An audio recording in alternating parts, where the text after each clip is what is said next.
Coming up on 5 Minute News. Republicans reject Hunter Biden's public testimony. More hostages to be released as Gaza truce extends.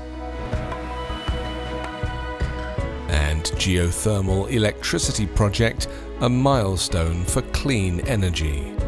It's Wednesday, November 29. I'm Anthony Davis. Hunter Biden offered Tuesday to testify publicly before Congress, striking a defiant note in response to a subpoena from Republicans and setting up a potential high-stakes face-off even as a separate special counsel probe unfolds and his father, President Joe Biden, campaigns for re-election. The Democratic president's son slammed the subpoena's request for closed-door testimony, saying it can be manipulated. But James Comer of Kentucky, the chairman of the House Oversight Committee, stood firm, saying Republicans expect full cooperation with their original demand for a deposition.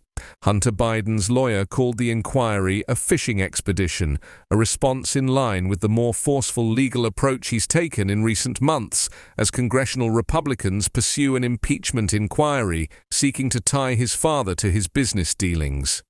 The early November subpoenas to Hunter Biden and others from Comer were the inquiry's most aggressive steps yet, testing the reach of congressional oversight powers.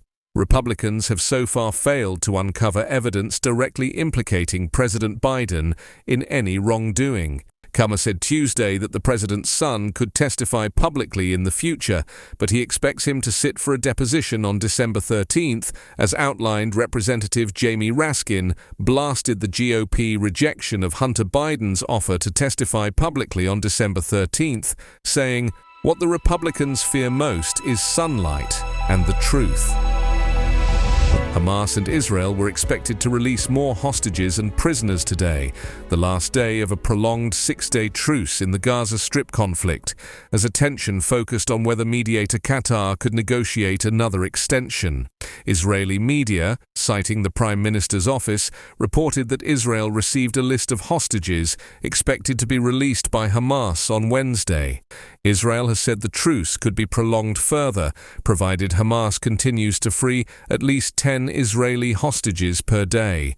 But with fewer women and children still in captivity, keeping the guns quiet beyond Wednesday may require negotiating to free at least some Israeli men for the first time. The Palestinian militant group Hamas and allied group Islamic Jihad freed 12 hostages on Tuesday, bringing the total released since the truce began on Friday to 81. Those have been mostly Israeli women and children, along with foreign citizens. The hostages, 10 Israeli women and 2 Thai citizens, were aged 17 to 84 and included a mother-daughter pair.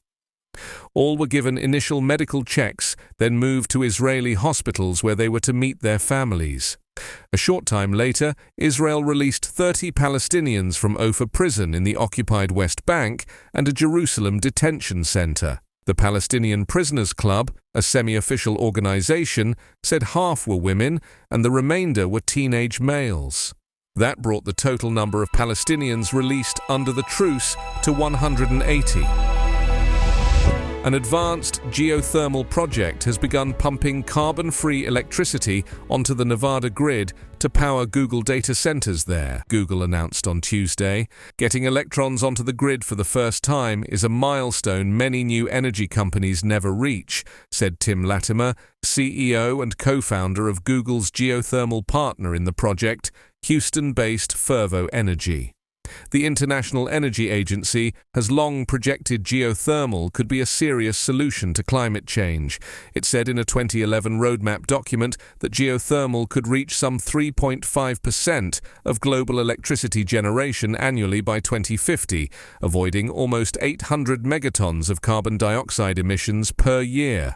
But that potential has been mostly unrealized up until now. Today's announcement could mark a turning point. Fervo is using this first pilot to launch other projects that will deliver far more carbon-free electricity to the grid. It's currently completing initial drilling in southwest Utah for a 400-megawatt project. Google and Fervo Energy started working together in 2021 to develop next-generation geothermal power. Now that the site near Winnemucca, Nevada, is operating commercially, it's sending about 3.5 megawatts to the grid. There are 3 wells there. The data centers require more electricity than that, so Google signed other agreements for solar and storage too. It has 2 sites in Nevada, one near Las Vegas and the other near Reno. Michael Terrell, who leads decarbonization efforts globally at Google, said the company is looking at using geothermal energy for other data centers worldwide as a portfolio of carbon-free technologies. 5-Minute News is an Evergreen podcast covering politics, inequality, health and climate, delivering independent, unbiased and essential world news daily.